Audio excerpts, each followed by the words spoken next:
da Santa Casa, de Maceió. Preparei um roteirinho, meio que para não falar muito. Eu falo muito rápido, vou tentar me controlar para não falar muito rápido. Tentei deixar essa aula com conteúdo de mídia, né? Coloquei vários vídeos aí para ver se dá uma ajudada na compreensão. E tive um desafio, que foi adaptar ela tanto para pessoas bem no início do curso, quanto para médicos que já fazem a intubação de sequência rápida no dia a dia, né? E que querem dar uma aprimorada no assunto, tá? Então, iniciando. Primeiramente, o que é a intubação, né? A intubação consiste na passagem de um tubo pela via aérea para garantir que essa via aérea estará aberta e que esse ar vai ser conduzido em direção aos pulmões. E aí a gente se pergunta, quando é que a gente faz uma intubação orotraqueal? Eu peço para vocês, para que se imaginem numa situação, numa unidade de emergência, porque aí a gente percebe, eu acho que na hora do aperreio, a gente percebe o quanto certos passos são importantes. E imagine que um paciente chegou e que você está se perguntando, o paciente está instável, eu devo intubar ele ou não devo intubá-lo, né? Então, duas coisas principais devem ser avaliadas na hora da gente intubar um paciente. Eu gosto muito de esquematizar o assunto. E a gente deve se perguntar se o doente vai conseguir respirar sozinho, e quando eu pergunto se ele vai conseguir ventilar e respirar sozinho, eu quero saber se ele vai conseguir manter uma boa oxigenação, e se para manter essa boa oxigenação, eu mandar muito esforço, porque de nada adianta para mim ter um doente que vai manter uma saturação de oxigênio boa, mas às custas de muito esforço, porque em algum momento ele vai fadigar e não vai aguentar mais manter isso aí. E aí, nesses casos, a intubação precoce é mandatória. E segundo, eu devo me perguntar se esse doente consegue proteger a via aérea, porque nós sabemos que a piora de prognóstico do doente crítico, que sofre uma broncoaspiração, porque ele vomitou e estava rebaixado, não conseguiu fazer um reflexo de tosse, é muito grande. E aí a gente se pergunta também, o que é que tem de especial a intubação de sequência rápida? Eu não sabia que tinha vários jeitos de intubar, né? Então, a intubação clássica é aquela intubação que a gente faz no centro cirúrgico, onde a gente já conhece o paciente, onde a gente já sabe como é a via aérea dele, a gente conseguiu examinar antes, onde esse doente conseguiu fazer um jejum, principalmente, e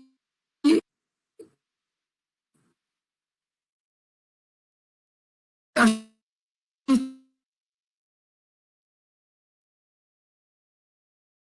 politraumatizado, com a pressão de 7, porque ele não conseguiu fazer jejum, porque logicamente ele não sabia que ia se acidentar. As medicações são neurodepressoras e normalmente também causam hipotensão. E aí, peraí, eu vou fazer as medicações, mesmo ele estando hipotenso, ou será que tem alguma medicação que vai me ajudar a manter uma estabilidade hemodinâmica desse doente? Ou eu devo ligar a nora para depois fazer o sedativo no paciente? Eu devo ligar a noradrenalina para poder subir a pressão e depois ter margem de pressão para usar um sedativo? Ou será que eu vou ter que esperar esse doente completar 8 horas de jejum para poder ter uma segurança e fazer com que ele não broncoaspire? Ou eu vou intubar sem sedar? Enfim. Então, a intubação de sequência rápida surgiu a partir do momento que eu percebi que alguns doentes não poderiam ser preparados para o estímulo nóxico da intubação, para o estímulo nociceptivo e para os riscos que ela apresenta. Então, aqui a gente tem um procedimento de intubação orotraqueal. Aqui a gente colocou um instrumento que a gente chama de laringoscópio na cavidade oral, progrediu até aparecer a epiglote, e a gente conseguiu visualizar, aqui está a fenda glótica com as cordas vocais. Essa imagem não está tão legal, mas dá para ter uma noção do que é. A gente passa o tubo através dessa fenda glótica aqui. E esse é o laringoscópio, tá? E aí o artigo que falou pela primeira vez sobre a intubação de sequência rápida é esse artigo aqui, um artigo de 1979, um artigo americano, em que alguns médicos perceberam que intubar na situação de emergência é um desafio muito grande, porque o doente não pode ser preparado. E se eu pudesse escolher uma frase para definir o que é intubação de sequência rápida, seria que é a intubação que é realizada no doente que não pôde ser preparado, principalmente no doente que não pôde fazer jejum. E aí, classicamente, ela é definida como a administração rápida de um hipnótico, seguida por um bloqueador neuromuscular. E lembre, nós devemos lembrar de administrar essas drogas rapidamente. Não existe isso de a gente fazer um hipnótico e, eu vou esperar o paciente dormir para poder fazer o bloqueador neuromuscular.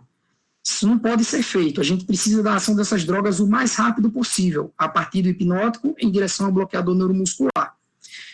Porque já foi visto em várias pesquisas, está bem certo para a gente, que administrar as drogas rapidamente, ao contrário de administrar as drogas aos poucos, com medo, gera uma redução de lesões físicas, pressão intracraniana, aumento das reações de via aérea, como o broncoespasmo ou o laringoespasmo, diminui a incidência de alterações hemodinâmicas, gera menor tempo em apneia, né, então, consequentemente, a gente pode entubar com maior tranquilidade, e menor incidência de regurgitação gástrica com a aspiração desse conteúdo.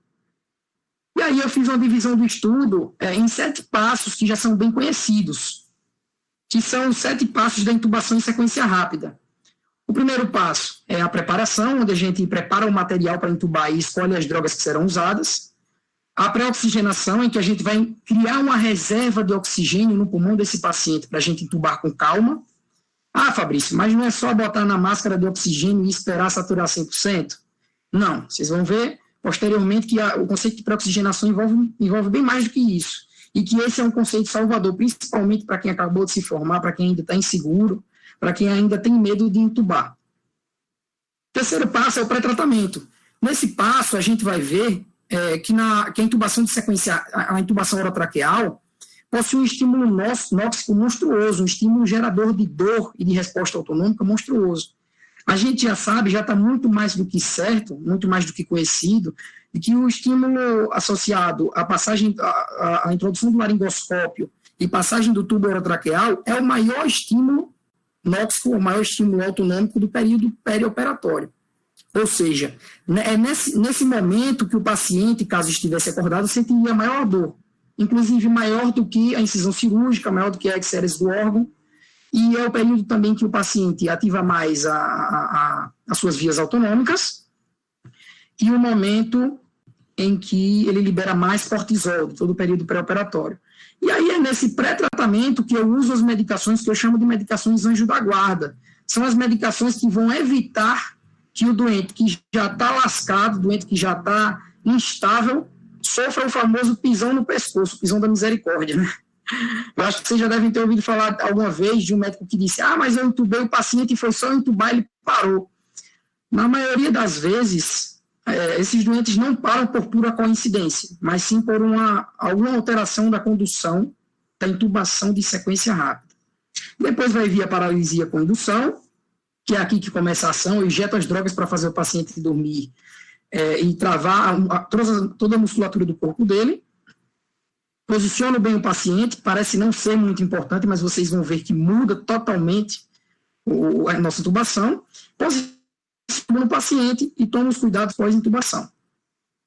E aí, na preparação, vamos começar a falar de preparação. Como é que eu inicio a preparação do meu doente? Então, primeiro você se move, né? Você prepara monitor, oxigênio e veia. Isso daqui, gente, salva um médico emergencista, principalmente o médico.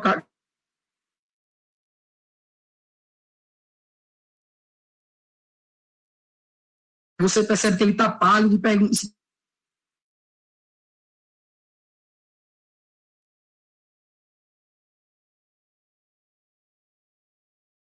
a pressão arterial, glicemia.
Tudo bem.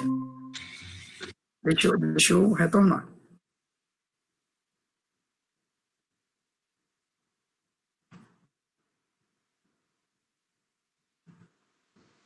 Retornou?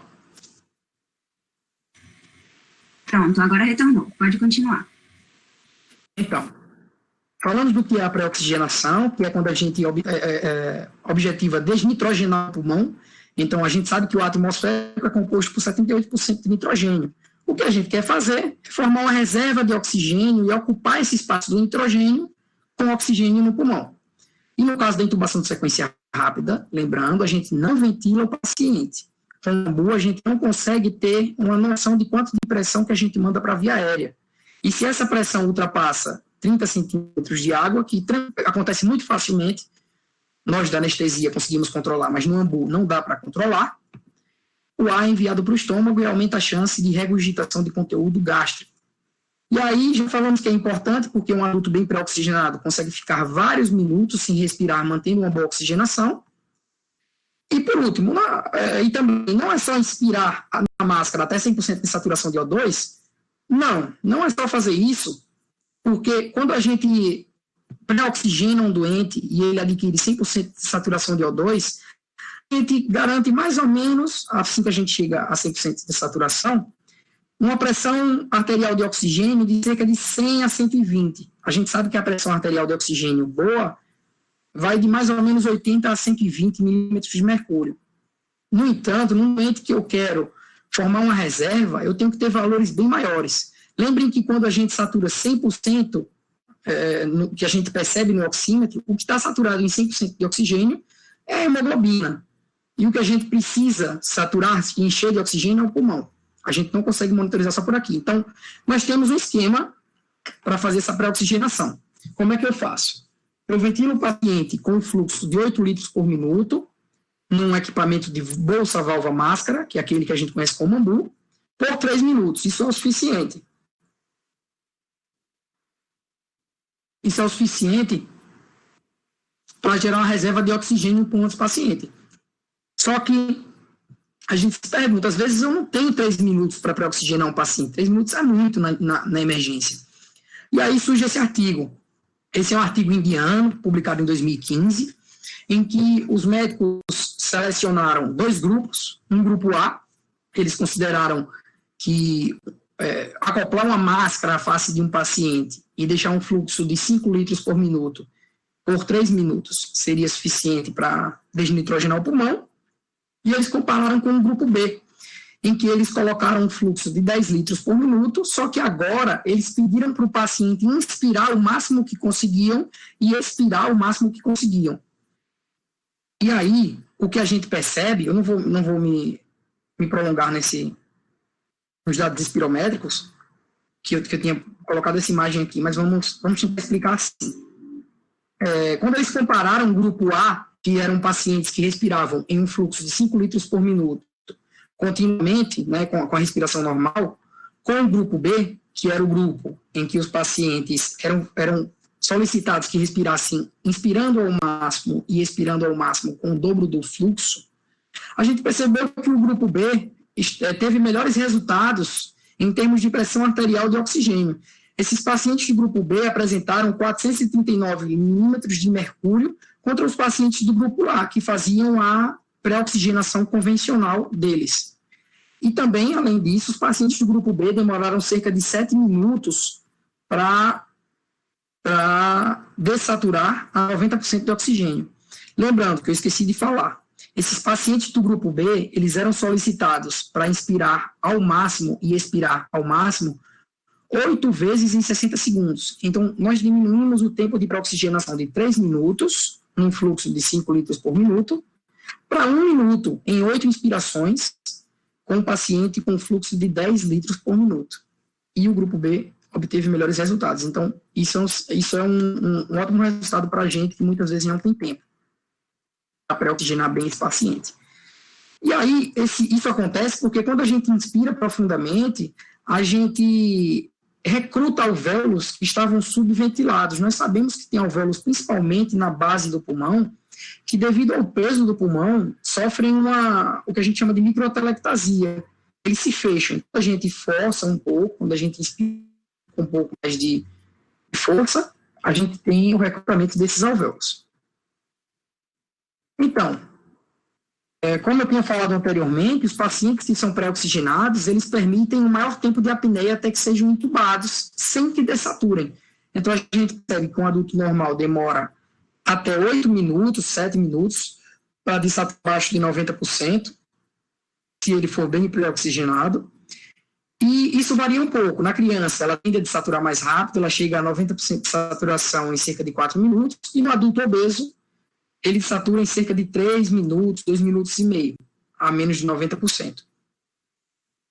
Lembrando, a saturação, a pré-oxigenação do paciente deve sempre ser feita com o leito elevado, e isso faz muita diferença. O leito elevado a 30 ou 45 graus garante que a gente vai ter uma redução da pressão abdominal sobre o diafragma. O doente a 0 graus ele tem um peso dos órgãos abdominais sobre o diafragma, isso acaba gerando uma diminuição da complacência torácica, acaba dificultando, o tórax fica um pouco mais difícil de expandir. Diminui, então, microtelectasias, esses alvéolos que estão fechadinhos, e aumentam a área de reserva, né, mantendo o paciente mais tranquilo. Faça um teste. Alguma vez, cheguem para o paciente que está em dispneia, que está para ser entubado, e pede para ele deitar. Meu amigo, se ele chegar a aceitar deitar, ele logo vai levantar. Isso se ele aceitar. E a gente tem um maior risco de dessaturação em pacientes obesos, crianças, idosos e gestantes. Lembrando que em períodos sem Covid a gente tem ainda mais uma alternativa. Lógico que hoje a gente não vai poder fazer isso, porque gera aerossóis. Mas em pacientes que não conseguem que a gente não consegue pré-oxigenar bem, com uma saturação de O2 maior que 96% em máscara, a gente pode tentar pré-oxigenar esses pacientes com o uso de ventilação não invasiva, ou seja, com o uso de uma máscara que pressurize ar para dentro da via aérea desse paciente. E aí a gente chega na fase de pré-tratamento. E aí, o que é o pré-tratamento?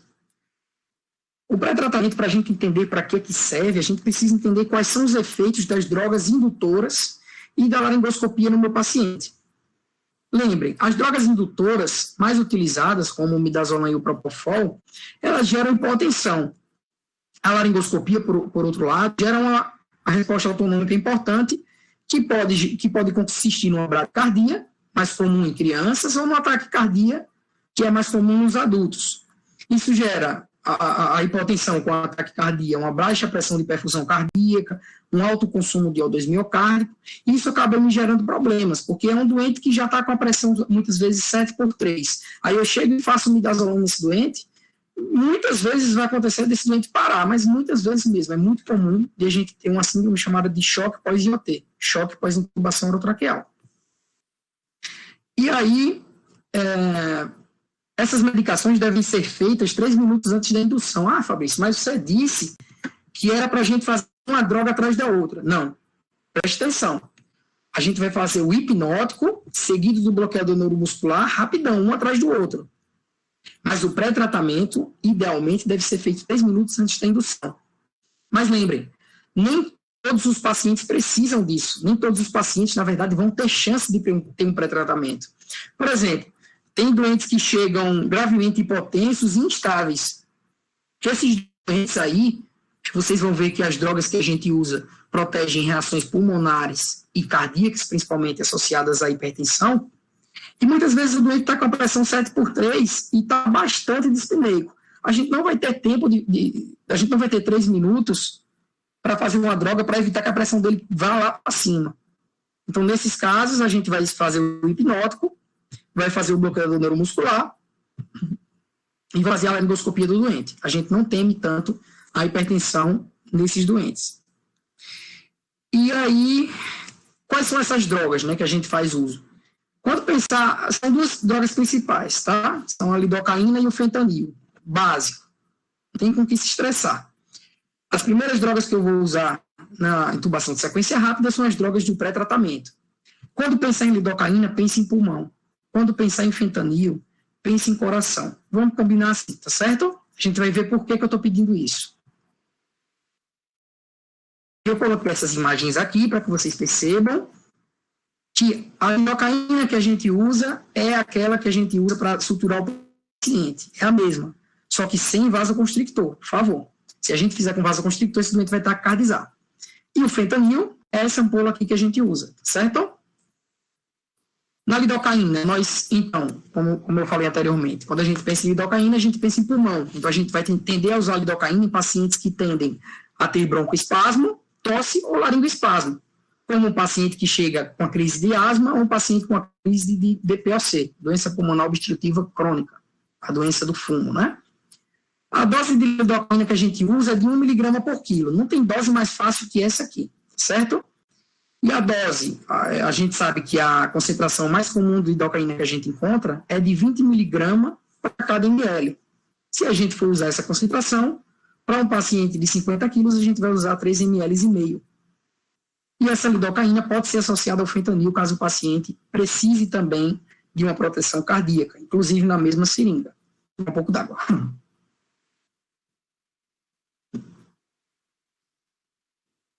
Já vindo para o fentanil, nós utilizamos o fentanil num paciente que a gente precisa proteger o coração.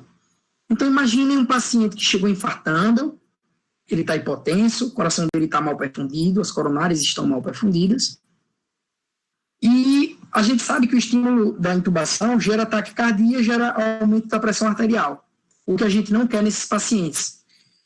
Então, a gente faz fentanil cerca de 3 minutos antes para proteger o paciente desse efeito. E lembrem, por favor, principalmente nessa época do Covid, o fentanil deve ser feito lentamente. O fentanil, se ele for feito rapidamente, ele induz 2 reações principais, que são a tosse, e é muito comum você estar infundindo fentanil e o paciente começar a tossir, e a rigidez torácica, que você percebe quando você vai ventilar o paciente, que você fez um pré-tratamento com fentanil, mas fez rápido demais. Esse paciente normalmente apresenta rigidez torácica. E a dose do fentanil é de 3 microgramas por quilo.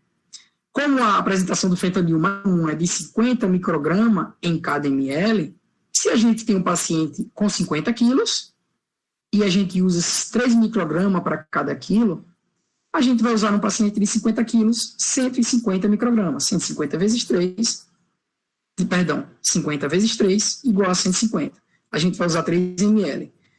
Isso daqui vai servir, falando da dose usada no paciente de 50 quilos, porque isso aqui vai ajudar a gente posteriormente. Tá certo? Vocês vão perceber. Se a gente sabe a dose para um paciente de 50 quilos, a gente para um paciente de 5 quilos. Se para 50 quilos eu uso 3 ml, para o paciente de 5 quilos eu uso 6 ml. Mas lembrem, sempre chequem a concentração da ampola que vocês estão usando. No caso do fentanil e da lidocaína, vocês não vão encontrar problemas, porque geralmente a concentração dessas ampolas não varia. E as 2 drogas conferem neuroproteção para o nosso paciente.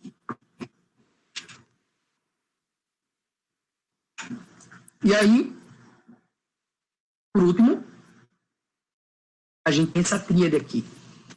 A lidocaína protege pulmão e cérebro, o fentanil protege coração e cérebro. Então, lembrem, vocês podem mudar o prognóstico do paciente. Nada de pegar fentanil e midazolam e fazer para todo mundo. Muita gente vai morrer se isso for feito. E a gente pode melhorar o prognóstico desses pacientes, tá? Eu coloquei esse vídeo para poder mostrar para vocês que esse anestesista aqui fez uma madeira aí com o paciente para ele injetasse o propofol nele mesmo. Então, percebam que a gente precisa de um período até que essa medicação venha a gerar o efeito que a gente quer. Então, nada de injetar a medicação e já ir colocando o laringoscópio na boca do paciente. Tá certo? Percebam que já faz uns 20 segundos que ele está injetando. Olha, ele chega a injetar a seringa inteira até começar a apagar. E percebam que mesmo depois dele injetar a seringa, quando ele começa a fazer a versão ocular, o anestesista ainda espera, ainda fica parado. O anestesista é um bicho que não se aperreia com nada, né? O doente entrou em apneia, ele tá lá super satisfeito, né? O anestesista, o médico que gosta de gente dormindo, tá lá explicando como é que vai passar a máscara, o doente tá lá em apneia, mas ele foi bem oxigenado, então não tem por que se aperrear. Então, ele faz uma hiperextensão cervical e passa a máscara na laringe do doente. Lembrando que a gente passa até não conseguir progredir mais, e insufla essa máscara laríngea. Lembrando, o doente ainda está em apneia. Mas, enfim, para vocês verem que o doente pré-oxigenado, bem pré-oxigenado, a gente não tem por que se aperrear, né? Então, depois que a gente já passou pela preparação do paciente e a gente passou pelo pré-tratamento desse paciente, a gente chega na fase de paralisia com indução, que é onde a ação realmente vai começar. Nessa fase, eu já vou começar a martelar na cabeça de vocês. Eu fiz um pré-tratamento do paciente, eu injetei fentanil se ele é um cardiopata, ou lidocaína se ele é um pneumopata, e estou esperando os 3 minutos com a máscara de oxigênio no rosto desse paciente. Certo? O paciente está lá inspirando, eu injetei o fentanil, injetei a lidocaína, juntos ou separados, ou um ou outro, e eu deixo o oxigênio com o doente respirando por cerca de 3 minutos. Quando eu conseguir fazer esses 3 minutos com um fluxo de 8 litros ou mais de oxigênio por minuto, eu faço finalmente a injeção do hipnótico, que é a medicação que vai fazer com que o doente apague, né? Geralmente são medicações que agem através do estímulo ao neurotransmissor inibitório GABA. Então, eu estimulo um receptor inibitório, eu gero inibição, certo? Se eu gero inibição do sistema nervoso central, eu induzo a inconsciência do indivíduo. E aí eu já adianto, nós temos 4 principais hipnóticos: o etoidato, a ketamina, o midazolam e o propofol. E os 2 únicos são os mais utilizados. E, coincidentemente, são os que geram hipotensão nos nossos pacientes, o midazolam e o propofol.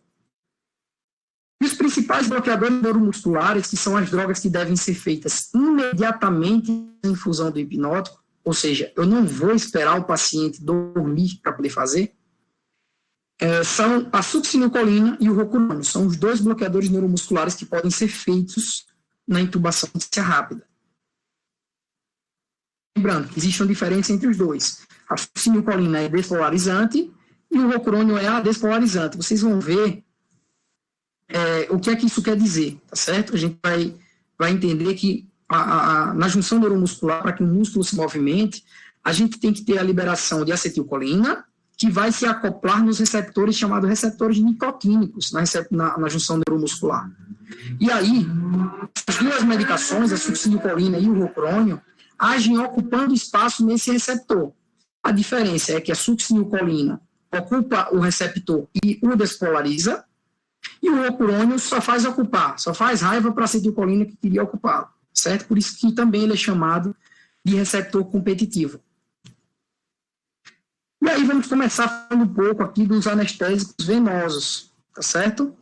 E esfria a cabeça, dê uma concentrada, porque isso aqui pode mudar o prognóstico do paciente de vocês. Tentem dar uma respirada, se tiver um copo d'água aí do lado, toma um pouco d'água, eu vou até tomar um pouquinho também, que estou recebendo a garganta, que eu falo muito. Então, eu deixei por último os 2 que são mais utilizados, que são o midazolam e o propofol. E foi a propósito, tá? Eu preciso que vocês tenham bastante atenção etomidato e ketamina. Então, iniciando, quando eu falo sobre etomidato, eu falo sobre uma droga que me confere estabilidade hemodinâmica. Então, ela é uma medicação que vai ser usada e que vai fazer com que o doente nem caia a pressão e nem suba. Ele nem vai baixar, nem vai subir a pressão.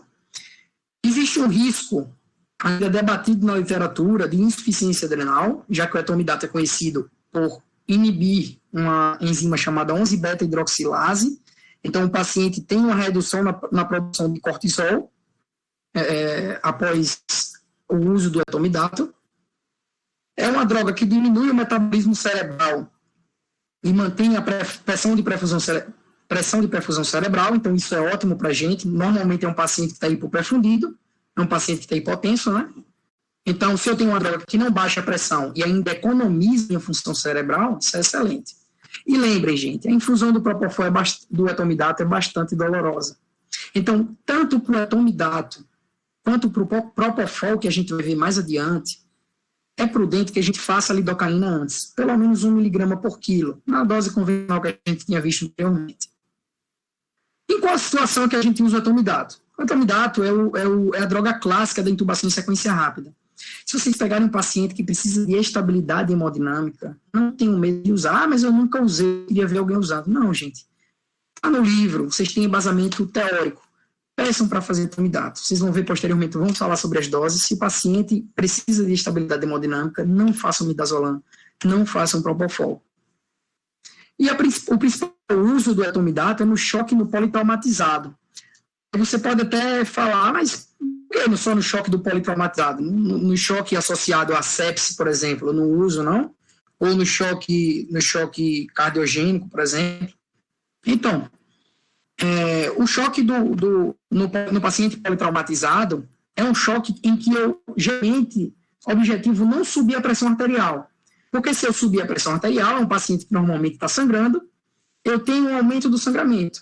Quando eu baixo demais a pressão arterial, e é por isso que eu não uso midazolam nem o propofol, eu tendo a ter uma piora da isquemia dos órgãos. Então ela é uma droga perfeita. Mas eu não falei tanto, ela pode ser usada, mas eu não falei do choque séptico ou do choque cardiogênico, por exemplo, porque a gente tem drogas melhores, que vão subir a pressão, como exemplo da ketamina. Se for bem indicada, claro. E aí, tudo bem. A ketamina é a próxima droga que a gente vai ver. É uma droga que faz pneumoproteção, então, entre os anestésicos venosos que vão gerar a indução da inconsciência, a ketamina é a melhor para pulmão, gente. Se for entubar um asmático, entuba com ketamina. A gente sabe que o propofol, a gente vai ver posteriormente, é pneumoprotetor. Ele também induz uma broncodilatação, mas a ketamina é sem precedentes. Ela induz uma anestesia chamada anestesia dissociativa. Eu confesso que a primeira vez que eu vi a utilização da ketamina, fui eu mesmo usando. E ainda bem que eu vi, que eu tinha lido anteriormente, que a ketamina gerava esse tipo de anestesia.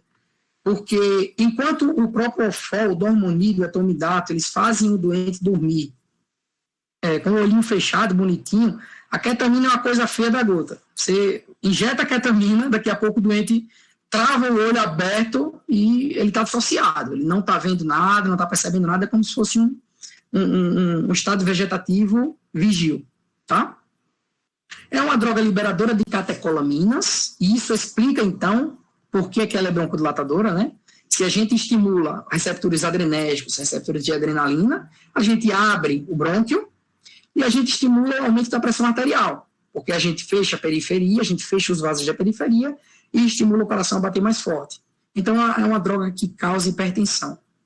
Então ela é ótima, né? Porque o doente crítico, ele vai surgir com hipotensão. Ela é ótima no doente crítico, hipotenso e com uma boa indicação. Porque, por exemplo, eu não posso usar nos pacientes que têm emergências hipertensivas. Nem todo doente crítico vai chegar para mim hipotenso. Ele pode chegar altamente confuso ou rebaixado, porque a pressão dele está em 25/14 e ele fez uma encefalopatia hipertensiva. Esse doente não deve ser entubado com ketamina, jamais. É uma droga que é a exceção entre as 4 indutoras da inconsciência, que é o etomidato, o midazolam, o propofol e a ketamina. Diferente das outras 3 drogas, ela age não primordialmente no receptor GABA, mas no receptor NMDA, que é um receptor de glutamato, certo? O glutamato é um neurotransmissor excitatório do sistema nervoso central. E é justo por isso, por agir em receptores NMDA, que a ketamina nos dá, também nos confere uma propriedade analgésica importante. A gente pode usar a ketamina para poupar a infusão de opioides. Lembrem, a ketamina sobe a pressão, mas ela é um cardiodepressor intrínseco. Ela piora um pouco a função cardíaca. Em pacientes com insuficiência cardíaca, evita a ketamina. Tá? Então, em quem eu uso a ketamina? No paciente pneumopata, paciente com DPOC, paciente asmático, coloque ketamina. Mas eu nunca usei. Coloque ketamina. Faça ketamina, que é perfeito.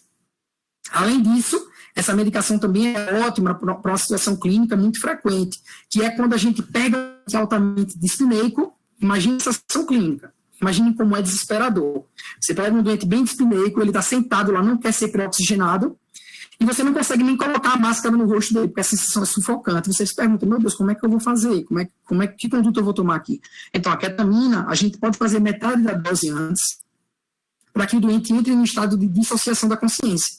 Quando ele dá aquela adormecida lá com o olho aberto, como eu tinha falado anteriormente, e o drive respiratório dele não é inibido. Então, ela é ótima para prevenir pacientes não cooperativos. E aí eu coloquei até essa imagem aqui. Será que os caranguejos pensam que os peixes estão voando? Por que eu coloquei isso aqui? Porque a ketamina é uma droga conhecida por causar pesadelos, inclusive. Essa anestesia dissociativa aqui é conhecida por gerar alucinações e até pesadelos. Mas hoje, a incidência desses pesadelos está bem reduzida com o surgimento do isómero destrocetamina, que é o mais presente quando a gente tem ketamina na unidade de urgência, a gente tem essa destrocetamina mesmo, que diminuiu bastante a incidência de agitação e até de pesadelos com o uso da ketamina. E aí, nós iremos agora para as drogas mais utilizadas, que é o midazolam, que gera uma ótima sedação e principalmente amnésia. Gente, é mágico. Quando o paciente chega na sala de anestesia, se ele tiver uma boa indicação, não for um paciente idoso, enfim, a gente já faz uma dose bem baixinha de midazolam, mas bem baixa, mais ou menos 1/5 da dose que a gente usa para induzir. E, além do doente sentir um sono legal, ficar bem mais calmo, ele esquece de tudo que acontece daí para frente. Ele não lembra de você fazer as medicações de pré-tratamento, não lembra de... Enfim, mas isso é uma situação para ser usada na anestesia ou no paciente, por exemplo, que você quer fazer algum procedimento, não na intubação de sequência rápida. Tá?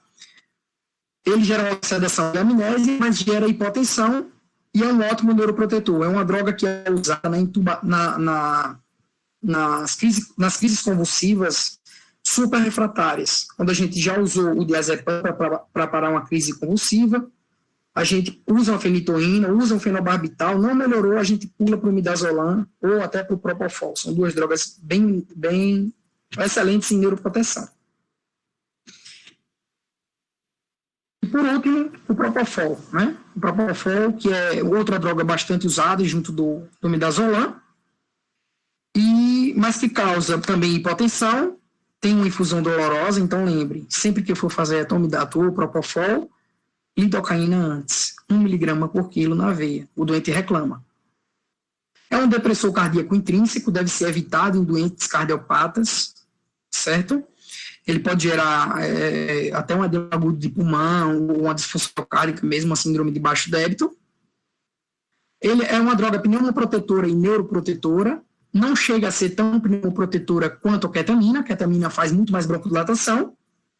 E lembrem da síndrome de infusão do propofol.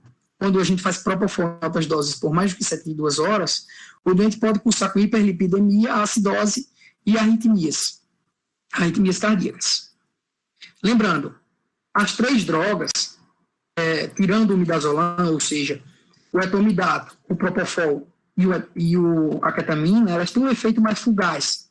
Então, em 10 a 15 minutos, meu paciente acorda. Com o midazolam, a gente tem um efeito que dura um pouco mais de tempo, de 30 a 40 minutos.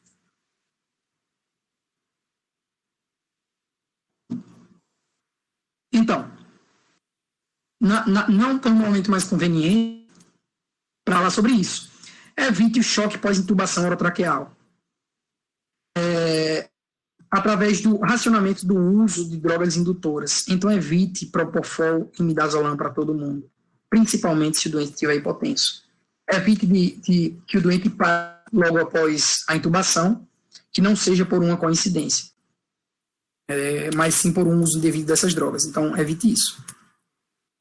E, por último, a pedra angular da intubação de sequência rápida, que tanta gente tem medo, de usar os bloqueadores neuromusculares. Ah, Fabrício, mas como é que eu não vou ter medo? Eu vou fazer essa medicação e essa medicação vai fazer o doente parar de respirar. Se eu não conseguir intubar esse doente, talvez hoje se justifique um pouco mais esse medo, porque a gente não pode ventilar os nossos pacientes ativamente, a gente deve evitar, porque os doentes portadores de Covid geram aerossóis, né, quando a gente faz a ventilação ativa desse doente.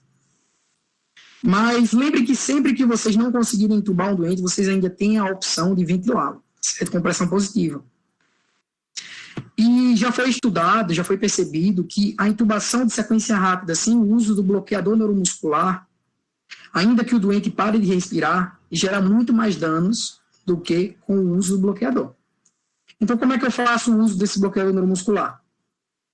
A succinilcolina é um dos dois que é usado na intubação de sequência rápida, é um bloqueador despolarizante de um efeito ultra rápido, então em 40 segundos o doente já está todo travado, 40 segundos a 1 minuto, e é um efeito bem transitório, bem fugaz, em 5 minutos a 10 minutos o doente já voltou a respirar espontaneamente.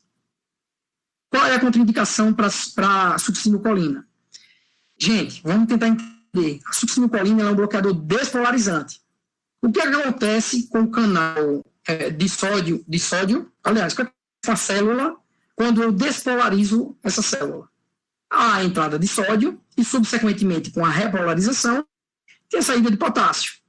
Então, prestem atenção nessa saída de potássio.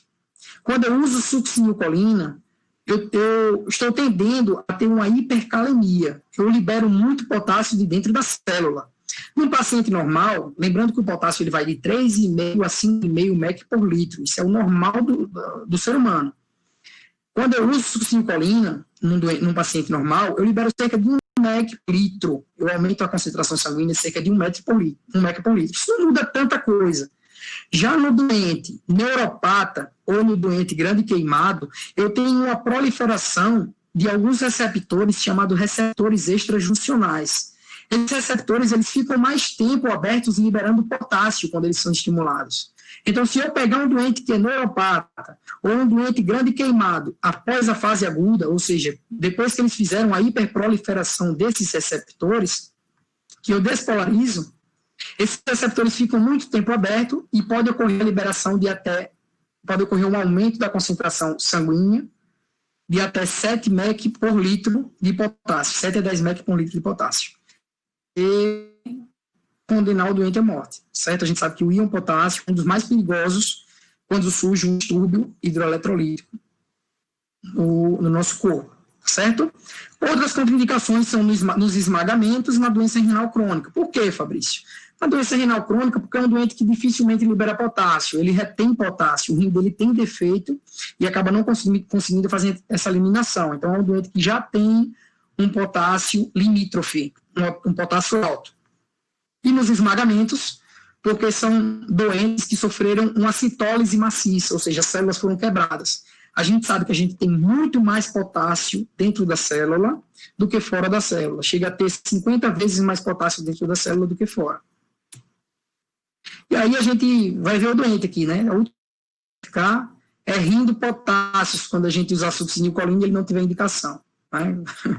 Situação complicada. E a segunda droga que a gente pode usar na intubação de sequência rápida é o rocurônio. Eu citei alguns outros curônios e cúrios, como o atracúrio ou o cisatracúrio, só por uma finalidade acadêmica, mas o que é utilizado na intubação de sequência rápida é o rocurônio. Ele tem uma ação mais duradoura. Quando a gente usa a dose dobrada do rocurônio, de fato a gente consegue intubar mais rápido. Não tão rápido quanto a succinilcolina, que deixa o doente bem relaxado em cerca de 40 segundos. Mas em cerca de 45 segundos a 1 minuto e meio, eu tenho uma boa ação do rocurônio quando feito em dose dobrada.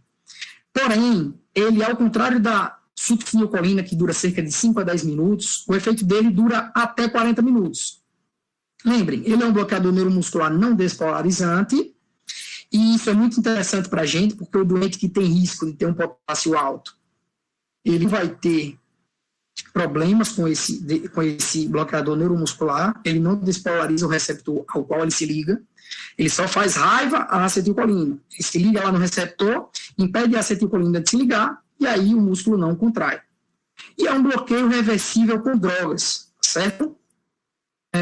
Então a gente pode usar algumas medicações para reverter, que não é o nosso intuito falar sobre isso aqui. E por último, gente, eu trouxe um conceito que é bem conhecido na anestesiologia, mas que não é tão falado na prática médica, na emergência, ou mesmo na clínica médica, né? Que é o conceito de priming e timing. Em que consistem esses conceitos? Consiste em encurtar o tempo que o doente fique preparado para a intubação através de duas técnicas. No priming, durante o pré-tratamento, eu faço 10% da dose do rocurônio. Então, eu faço um cheirinho de rocurônio nesse paciente. Para que, quando eu fizer o rocurônio numa dose normal e não em dose dobrada, durante o bloqueio neuromuscular, ocorra um bloqueio bem mais rápido. E o timing ocorre quando, de forma meio que insana, a gente faz o rocurônio em bolos antes de hipnótico e antes de hipnótico, perdão. Então, o timing envolve muitos riscos, e principalmente o risco de o doente lembrar de ter ficado paralisado. Então, já caiu por terra. O que a gente usa mais hoje é o prime, tá certo? Uma dose baixinha do rocurônio antes, com uma dose complementar depois do hipnótico. E aí a gente tem essa pesquisa aqui falando sobre a comparação de pacientes que foram intubados com a técnica do prime e sem o prime. A gente percebe que os pacientes em que foi usado o prime foram intubados, estavam prontos para serem intubados em cerca de 45 a 60 segundos, e os pacientes do grupo controle demoraram até 2 minutos quase para serem intubados. Então, gente, vamos dar uma respirada. Tenham paciência. Eu acho que é muito complicado, até parabenizo vocês por estarem aqui, eu acho que é uma densidade muito grande de informações, mas isso de fato vai mudar a prática médica de vocês. Então, vamos raciocinar. O que a gente faz para intubar um paciente? A gente prepara o material, define quais vão ser as drogas utilizadas, já coloca uma máscara de oxigênio no rosto desse paciente, faz o pré-tratamento para que ele não tenha tantas reações ao processo de intubação, como o fentanil ou a lidocaína. Então, a gente faz a indução desse paciente com o uso do hipnótico, que é a medicação para ele dormir, e logo depois do bloqueador neuromuscular. Então, a gente tem um doente pronto para ser intubado. Deixa eu tomar mais um copinho d'água aqui.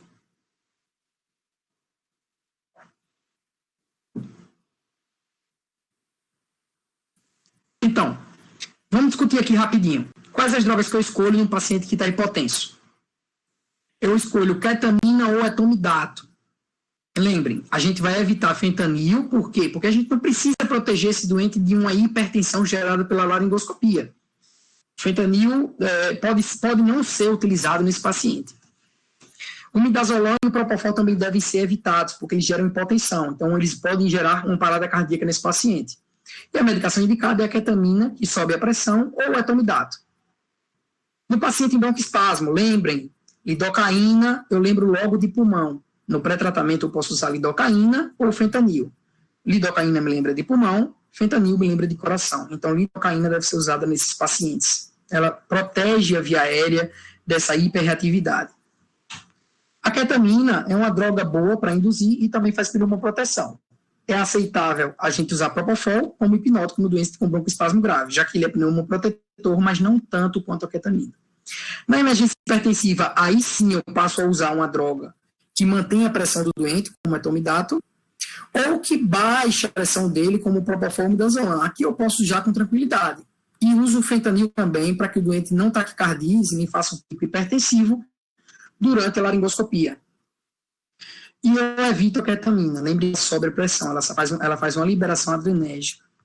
No estado de hemopilético, eu uso o propofol e midazolam, que são neuroprotetores. E nas gestantes, importante, gente, imagine uma gestante chegando para vocês com ataque à arritmia, ou para ser entubada. Gente, é horrível, se você nunca fez uma intubação de gestante, você vai se perguntar, meu Deus, e aí, o que eu uso? Será que eu posso usar qualquer coisa? Será que não vai morrer? Será que ela não vai cuspir o menino para fora? Então, as duas drogas que devem ser utilizadas na gestante são o etomidato ou o propofol. São drogas seguras na gestante, que são classe B, diferente da ketamina ou do midazolam, que são classe C. E o bloqueador neuromuscular, Fabrício? Qual é o melhor para usar na sequência rápida? É o rocurônio, é a succinilcolina? A gente tem aqui essa pesquisa, é um trabalho canadense feito em 2015, que foi publicado como uma revisão na Cochrane, que é um banco de dados de revisões sistemáticas, né, de estudos com alto grau de evidência. E o estudo mostrou que não houve diferença estatística nas condições de intubação entre succinilcolina quando comparada à dose dobrada de rocurônio. No entanto, a succinilcolina foi superior clinicamente, apesar de não haver diferença, já que ela gera uma duração mais curta de ação. Mas lembrem, a preferência é sempre da succinilcolina, exceto se o doente tiver risco de hipercalemia ou principalmente se ele tiver risco de hipercalemia. Então, individualize sua escolha. E aí, gente, calma, bota a mão na cabeça, tenha paciência, vamos falar sobre o macetão prático. isso aqui, gente, não deixem para decorar doses quando se formar. Não deixem. No meu primeiro plantão, depois de formado, já peguei uma intubação num paciente complicado e eu estava sozinho. Então, não deixem para decorar doses depois de se formar. Vocês vão se desesperar. Lembrem da diarreia após formaturas. Se não tiver a dose decorada, vai ser muito pior. E aqui estão as medicações. Fabrício, depois de 1 hora de aula, você colocou uma tabela com 10 mil dados para decorar. Não. Calma. Paciência. Respira fundo. Vamos oxigenar o cérebro. Eu só coloquei início de ação e duração do efeito para que vocês percebam que as drogas demandam um tempo até agir. Então, não é só o doente apagar. Tá certo? Como é que eu posso ver, Fabrício, se o doente realmente já dormiu?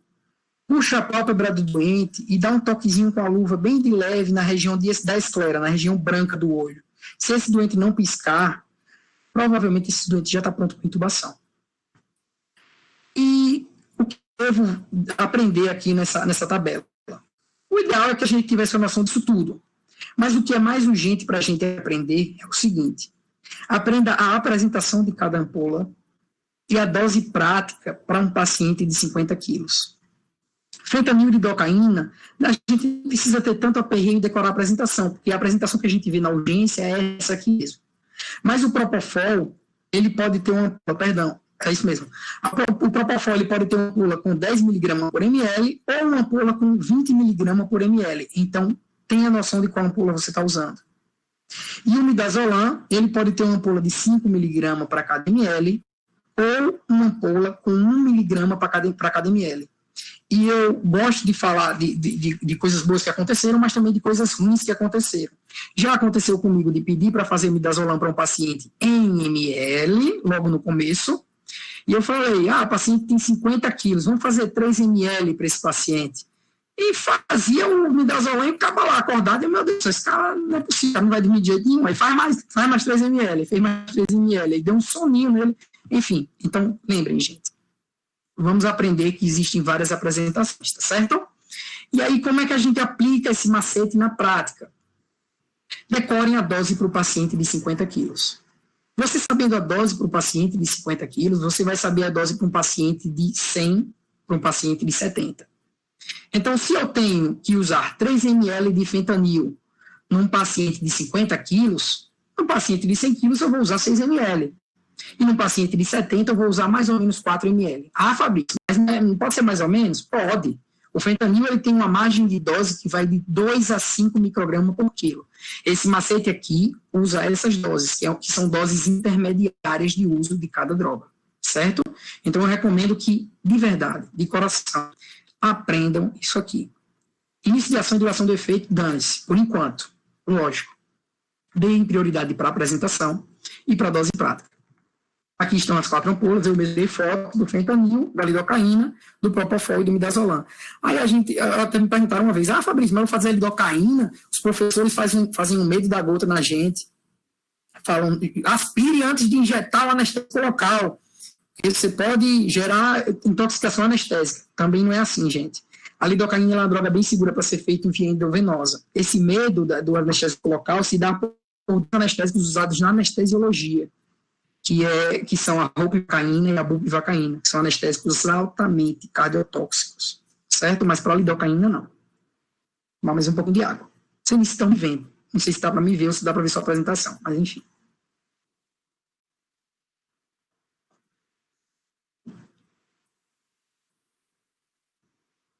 Então, próximo slide com o resto das medicações.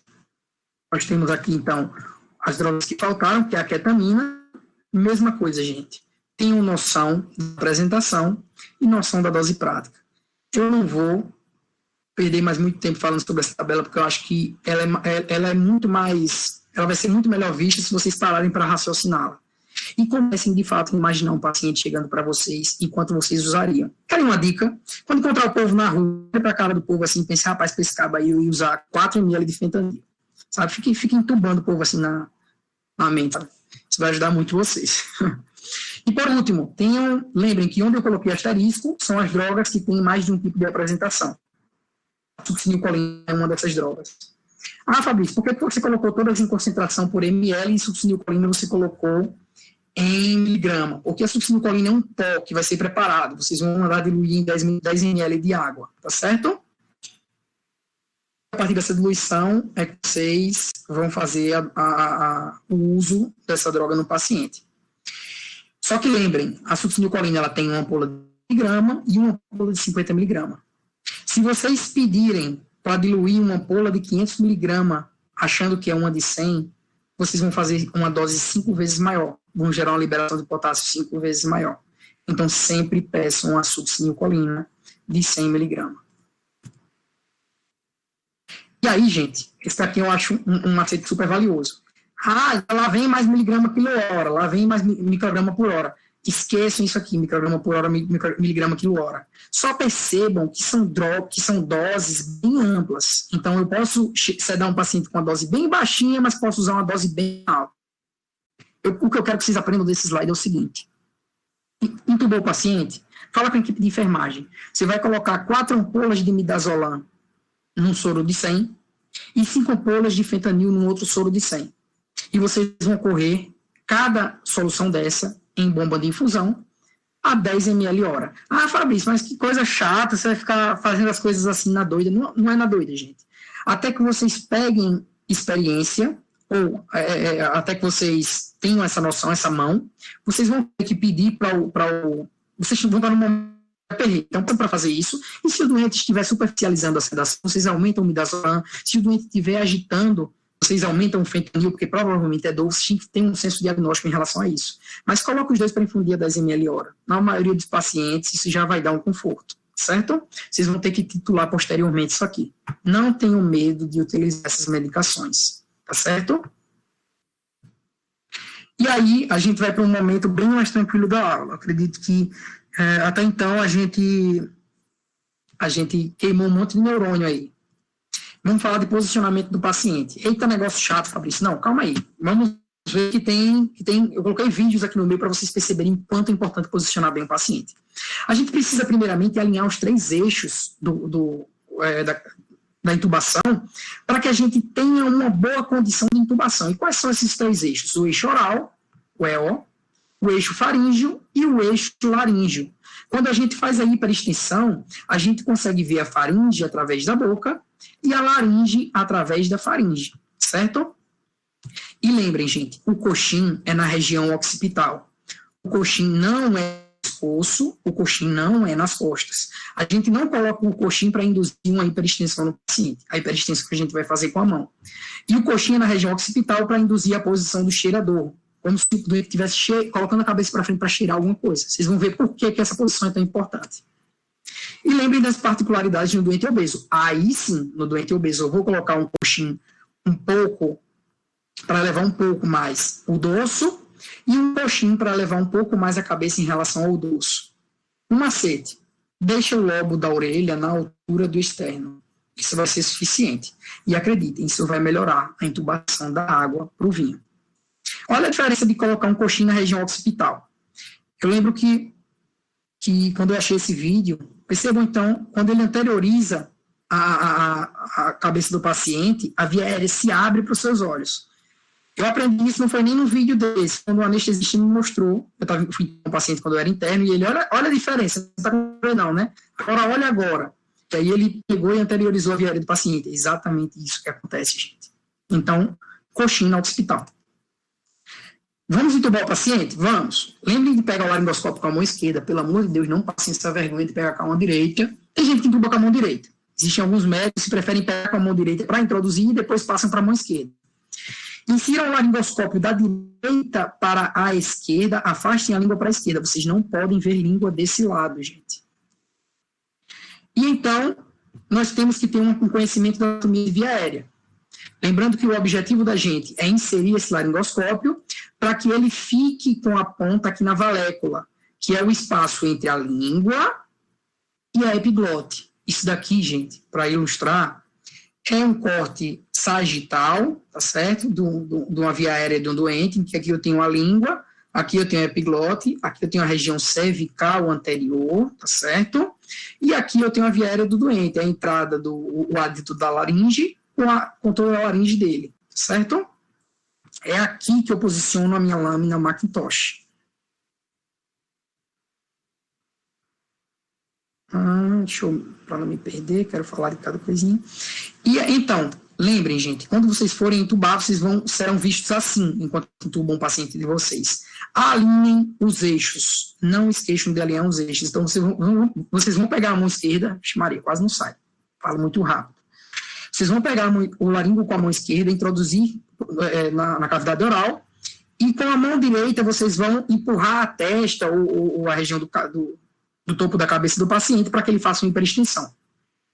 Isso é ultra necessário, porque alguns doentes obesos, o tórax dele está aqui. Então, se vocês não fizerem hiperextensão, o cabo do laringo vai estar batendo na região torácica anterior, impedindo a inserção do laringoscópio. Então, sempre hiperestendam. Como eu aplico a força da laringoscopia? Jamais façam essa força. Esse slide está aqui para mostrar qual é a força que não deve ser feita, tá certo? Porque quando eu faço essa força aqui, em direção anterior, essa é a força que a gente chama de força quebradora de dentes. Então, por favor, não quebrem o dente dos seus pacientes durante a intubação. A força deve ser feita nessa direção, certo? Então, de modo que colabe as estruturas da cavidade oral, do assoalho da cavidade oral, e me permita ver a aérea. Essa é a força que deve ser feita primariamente. E depois que eu colabei essas estruturas contra o assoalho da cavidade oral, eu faço o que modifica tanto, que facilita tanto a intubação, que é um toque final, um toque especial, que é a aplicação da força posteriormente para pressionar uma estrutura que vai tracionar a epiglote superiormente, abrindo as portas da via aérea. E que estrutura é essa, Fabrício? Essa estrutura se chama de ligamento epiglótico. Então, gente, intubar não consiste em aplicar toda a sua força nessa direção. Isso aqui vai te deixar com dor no ombro e talvez você nem tenha força para terminar a sua intubação, porque realmente dói bastante. Isso aqui é mais uma firmeza. Isso é que vai facilitar a visão da via aérea do seu paciente. Observe na prática como é que faz diferença você pressionar o ligamento epiglótico. Ou seja, fazer a força daqui para cá, anterior para posterior. Vamos deixar a via aérea que a gente tinha visto antes na posição que a gente intuba o paciente e ela de uma forma mais real. A gente tem aqui uma secção de cadáver em posição sagital que a gente vai ter a força superior e posterior para colabar essas estruturas em direção ao assoalho da cavidade oral e apertar o botão da intubação de sucesso, que é o ligamento epiglótico. Percebam nessa intubação aqui que a força é feita colabando as estruturas em direção ao assoalho da cavidade oral, e aí não fez muita diferença fazer só isso. Mas percebam quando ele pressiona o ligamento epiglótico, como a via aérea se abre. Lembrando, gente, aqui a gente tem a epiglote, aqui a gente tem a língua, e aqui é a laringe, gente. Isso aqui, eu acho que deve estar aparecendo a barra aqui do vídeo, mas eu acho que dá para entender que aqui é a laringe, certo? Aqui é a parede exterior da laringe. Então, vejam só como muda quando pressiona o ligamento. Olha a diferença de pressionar o ligamento e o epiglótico. Vou repetir aqui para vocês, para ficar mais bem visível. Se eu estiver falando rápido ou não estiver dando para ver o vídeo bem, vocês avisam, tá certo? Pressionei o ligamento, a via aérea se abriu nos meus olhos. E é por isso, eu até tirei essa foto, fiz essa sequência aqui, que já é bem conhecida, plagiei alguém que eu conheço, da diferença da pegada do laringoscópio entre um acadêmico, um interno e um anestesista. O acadêmico, ele pega com a mão direita, o interno, ele já passa para a mão esquerda, mas pega parecendo um cabo de vassoura, e o anestesista pega de forma a ter firmeza para fazer essa força de colabamento, e o polegar aqui para poder fazer a pressão no botão que a gente chama, que é o ligamento epiglótico, certo? E aí, gente, vamos conhecer, a gente não tem conhecimento da anatomia da via aérea, percebendo novamente a pressão do ligamento epiglótico abrindo a via aérea, para a gente poder intubar bem. Até porque muitas vezes a gente não vai ter uma via aérea bonitinha assim, não. Muitas vezes tudo que a gente vai ter é isso aqui. Então, por onde eu vou passar o tubo? Se você não tiver um conhecimento bom de via aérea, não vai saber passar esse tubo, não vai saber se passou pelo esôfago ou pelas cordas vocais. Ok? Muitas vezes também a gente vai ter só essa visão aqui, certo? Então, conhecendo essa anatomia, a gente se ajuda. A gente tem que ter uma noção, principalmente, dessas estruturas aqui, que são as cartilagens aritenoides, o nó interaritenoideo e as cordas vocais aqui, meio amareladinhas. Nessa imagem não está tão amareladinha, não. Então, lembrem, nó ou cartilagens aritenoides, são essas duas pontinhas aqui, gente. Não esqueçam, certo? Por quê? Porque muitas vezes, quando vocês forem entubar, tudo que vocês vão ver é isso aqui. Eu acho que foi tão ruim essa imagem, né? Mas, enfim, é esse pedaço aqui cortado. Então, quando vocês verem essas duas pontinhas, isso é o nó interaritenoide. Vocês sabem que tem que curvar anteriormente. E aí, como é que eu vou fazer para entubar esse paciente? Porque, às vezes, o tubo não vai subir, né? Você vai tentar entubar o paciente e tá lá, a cara bonitinha sendo vista, só que a cavidade oral abre pouco, e aí o cara tá lá tentando introduzir o tubo, e o tubo não passa, sabe? Ele mobiliza a laringe, o tubo não sobe. O que é que eu vou fazer para entubar esse paciente? Usa o buge. O buge é essa estrutura alongada, tá certo? Que a gente deixa por dentro do tubo, é como se fosse um fio guia bem longo e com a ponta curvada, para que quando passa pela traqueia a gente sinta aquela crepitação, aquele trrr, tá? E aí, às vezes, gente, mesmo com o buge, a situação é complicada. Olha para isso. Fabrício, como é que eu vou entubar esse paciente se eu não sei nem por onde o buge está passando? Então, gente, medicina é isso, gente. Passar por esse tipo de situação aí. A gente pode chegar a usar novos macetes, que é, por exemplo, puxar com missura labial. E olha como facilita nos doentes puxar com missura labial. A gente só teria visão até aqui, se não tivesse sendo puxada essa com missura labial. E olha lá como está a via aérea bem bonitinha, né? Então, a gente pode pedir para alguém puxar, ou a gente pode, nós mesmos, quando formos fazer a intubação, eita, não tem uma foto boa de intubação aqui, mas eu acho que posteriormente a gente vai mostrar. A gente usa o terceiro dedo da mão direita, a gente vai usar o indicador e o polegar para segurar o tubo, a gente usa o terceiro dedo para afastar o cantinho da boca do doente. Mas mesmo com o buge, às vezes é difícil, tá? Aqui é uma buge, gente. Tentou passar, não está visualizando bem as cordas vocais, mas ele sabe que é aqui por baixo. Esse cara tem uma boa noção anatômica. E lembrando, gente, eu posso usar o buge também para dar uma levantadinha na epiglote. Ó, eu não estou vendo passar, mas, pô, levantei o buge, deu para ver lá passando, tá? Passou o buge, qual é o próximo passo?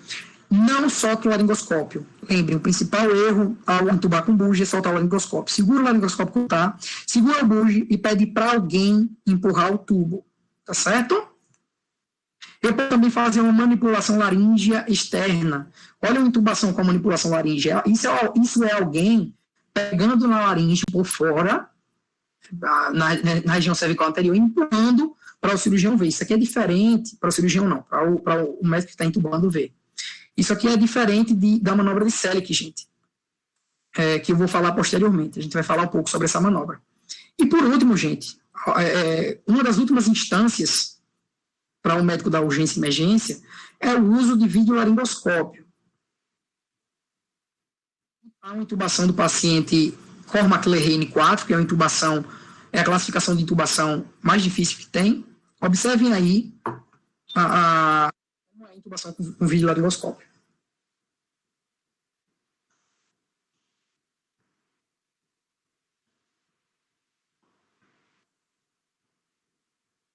Estão vendo que a cavidade oral dele é bem difícil de acessar, não é coisa fácil, né?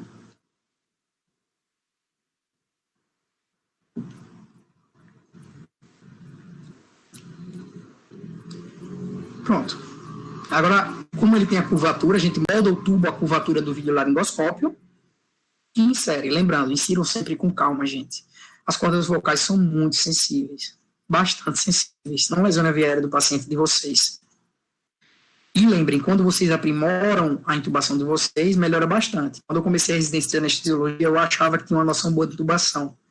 Eu ainda não tenho hoje, eu acredito, porque muitos ainda têm vias aéreas que eu perco para os meus chefes. Acontece muito menos do que antes. E normalmente são doentes com fatores de risco. Mas, no começo da residência, quando eu ia intubar um paciente, o meu chefe falava, Fabrício, olha a frequência cardíaca. Antes estava 80, olha quanto está agora. A frequência estava em 130. Era um absurdo. Hoje em dia eu já consigo intubar o paciente sem taquicardizar. Mas aí é prática. Tá? E aí, vocês perguntam, eu faço uma manobra de Selick? Gente, eu acho que eu nem sei quanto tempo eu tenho da apresentação. Se alguém puder falar, já estamos bem avançados, tá? Só para avisar vocês. Eu faço manobra de Selick. O que é a manobra de Selick? É quando eu pressiono a região cervical anterior, posteriormente, com o intuito de ocluir o esôfago, para que não ocorra, caso o paciente vomite, broncoaspiração, certo? Então, temos essa pesquisa aqui, que é uma publicação, é um artigo de novembro de 2019, é recente, é australiano, que os médicos estudaram essa pressão sobre a cricoide, que é a manobra de Selick. Será que presta a fazer? Foi uma meta-análise, né, com 20 estudos de alta qualidade, envolvendo 4.800 pacientes, e não houve diferença em aspiração. Muito pelo contrário, a pressão sobre a cricoide, a manobra de Selick, esteve associada a uma piora no sucesso de primeira tentativa de intubação. Ou seja, sempre que eu fiz pressão na cricoide, eu tive maiores chances de falhar na primeira tentativa de intubação. Tá? Após a intubação, eu insuflo o CAF do meu paciente, tá bom? Quanto é que eu insuflo, Fabrício? O que é isso? O que é que você está mostrando aqui? Isso é um cafômetro, gente. Isso aqui eu conecto no CAF do paciente. O CAF é essa linhazinha aqui, na verdade é o balãozinho que fica lá dentro, só que aí eu tenho um prolongamento para poder insuflar. Esse balãozinho aqui, que é o que vai me garantir que o doente não vai fazer aspiração de conteúdo gástrico caso vomite, tá? Eu insuflo esse balãozinho através de uma seringa com ar aqui. E aí ele deve estar com a pressão entre 20 e 30 centímetros de água, tá? Fabrício, eu não tenho um cafômetro na minha instituição. Até hoje eu só vi um cafômetro na minha vida, que foi no hospital sanatório.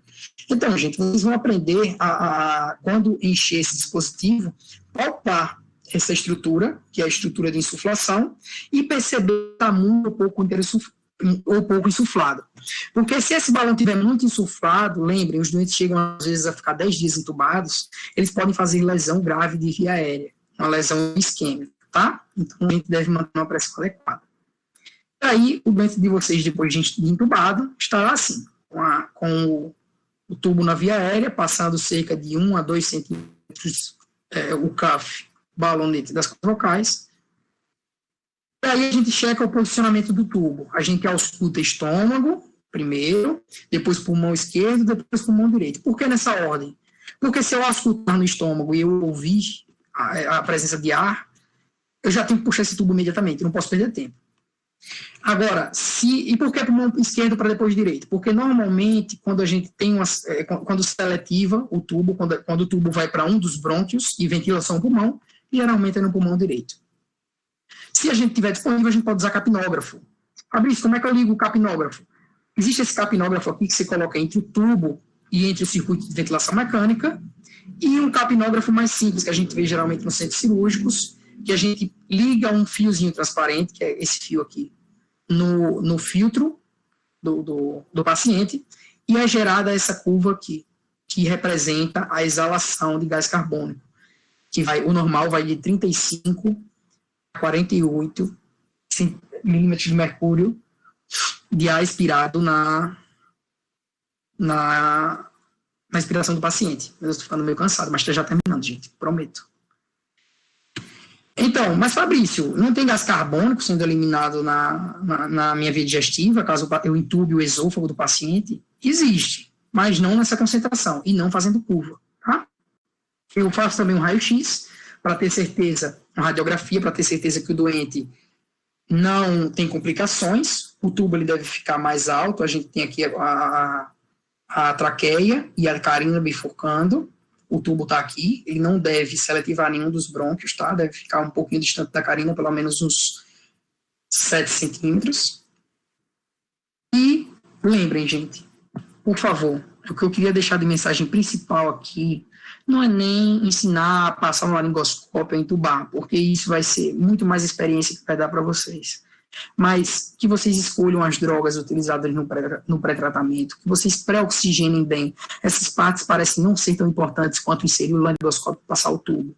Mas acreditem, passar um tubo, qualquer chimpanzé treinado faz. Mas escolher as drogas para pré-tratamento, escolher as drogas para induzir esse paciente e pré-oxigenar bem esse paciente, escolher tudo isso aí, o senso, o conhecimento de vocês que vai fazer. Então, lembrem, gente, a hipotensão pós-IOT pode ser gerada tanto pelas medicações que são feitas, se vocês forem fazer um dormonide ou um propofol no paciente hipotenso, e ela é agravada pela pressurização torácica. Lembrem que quando a gente ventila um paciente com um tubo, a gente faz pressão positiva dentro do tórax na inspiração, diferente da respiração normal, que a gente faz pressão negativa.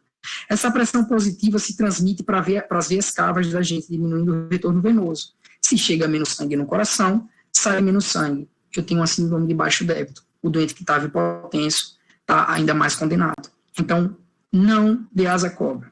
Ajude o seu doente. E lembre, gente, se o doente mesmo assim está evoluindo com hipotensão pós-IOT, pense também na possibilidade de pneumotórax. Pense que você passou o tubo muito violentamente ou esse paciente tem uma veia fragilizada. Ou pense se esse tubo não foi deslocado, certo? E por último, gente, sigam esses Instagrams, tá? Temos uma aula na quarta-feira, queria mandar um abraço para o Dr. Rodrigo Fernandes, é um cara que eu boto muita fé. E sigam esses Instagrams aqui, o meu, do Rodrigo, a gente sempre está postando coisa para mostrar novidades aí para vocês, tá? Um abraço para todos e muito obrigado por terem ficado até agora.